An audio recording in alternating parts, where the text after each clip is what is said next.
you want to see from tonight, and did you get it?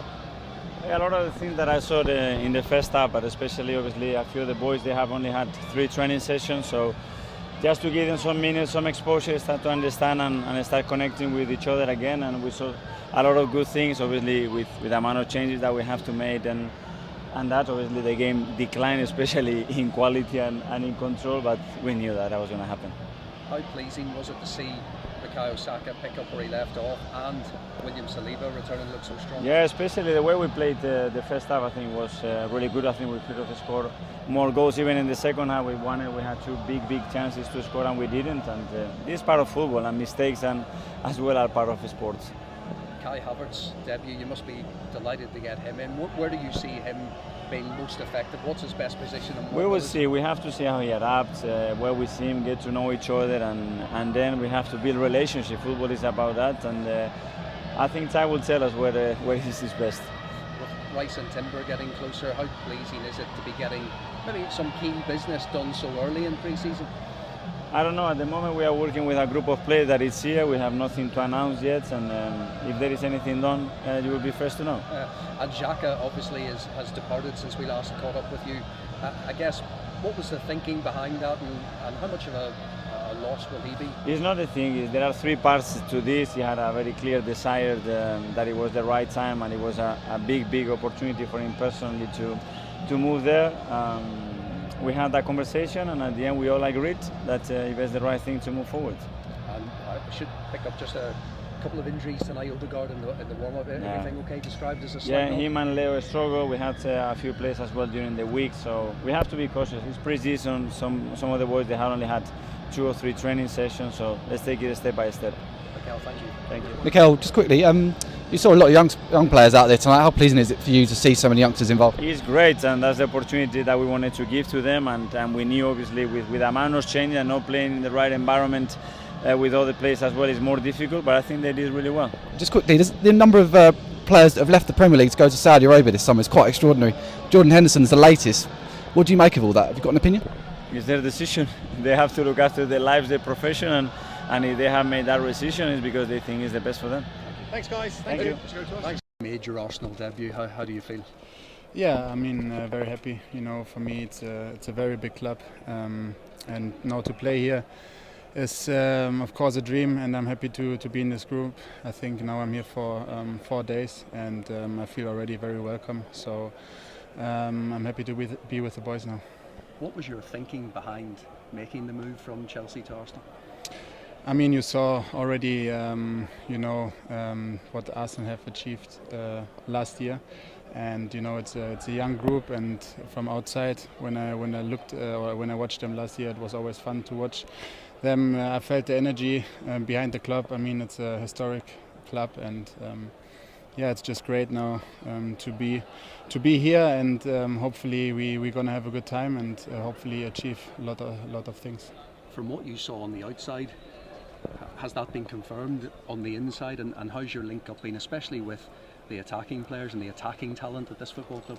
100%. I think from outside, you know, it looked always like a big family. I mean, I felt the energy also when we played always against them. You know, for me it was always so tough to play against them because you felt just you know, the togetherness of the players, and now to be in there, yeah, I think from the first second I just felt very welcome from the boys.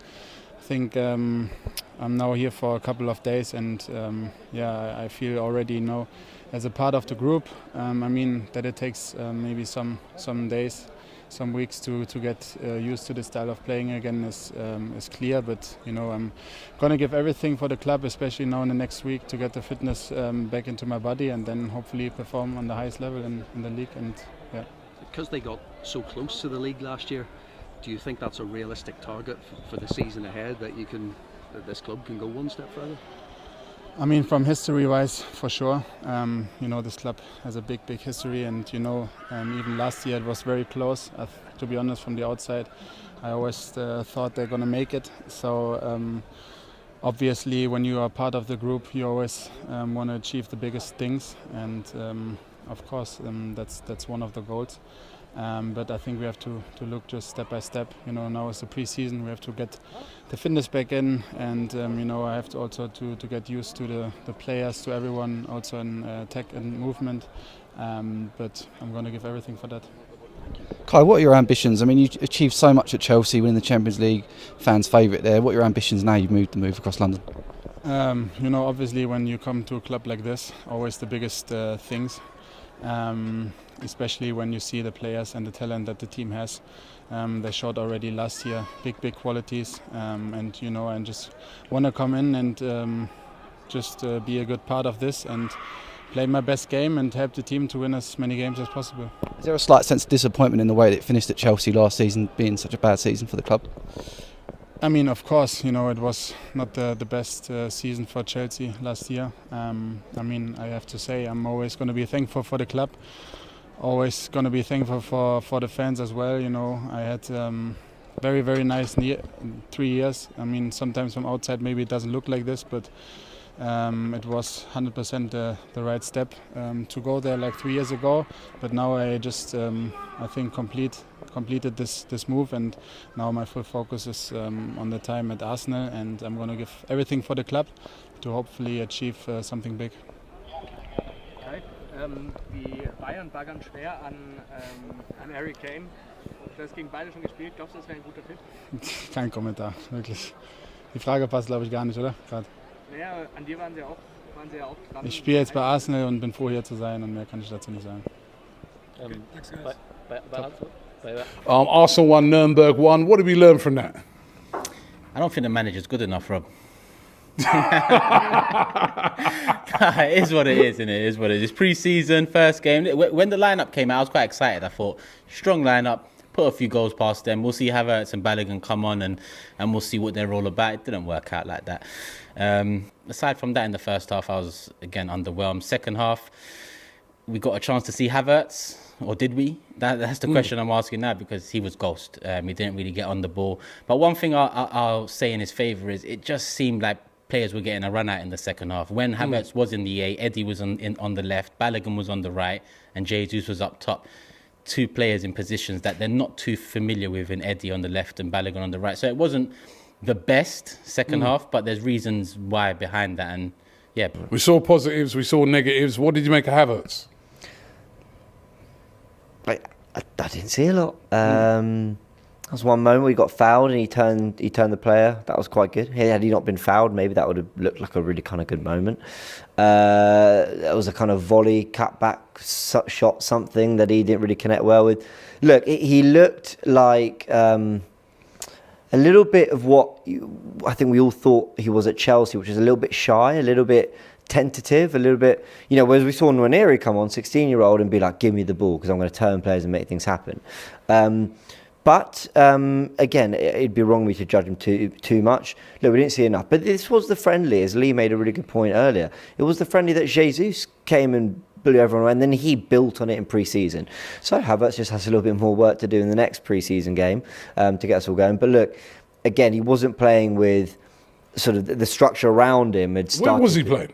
Well, he was playing, I think, Xhaka's position, which I've always been very sceptical about, and a lot of people have been banging this drum. He's gonna be sort of re-evolved to become this sort of box-to-box midfielder. And there are moments where you saw him tucked next to Jorginho and they'd be like a partnership. It just looked very awkward to me. I just thought, Jorginho in a 4-4-2 out of possession, okay, he can probably do it, but then Havertz next to him, I didn't really like it. But again, it's just a friendly. We'll see if they can build on it. Maybe alongside Partey, a little more comfortable, Rice or whoever, let's see. So yeah, I think he was playing that Xhaka position. I don't think he played it particularly well, but I don't think he was like terrible. I don't think he did anything wrong.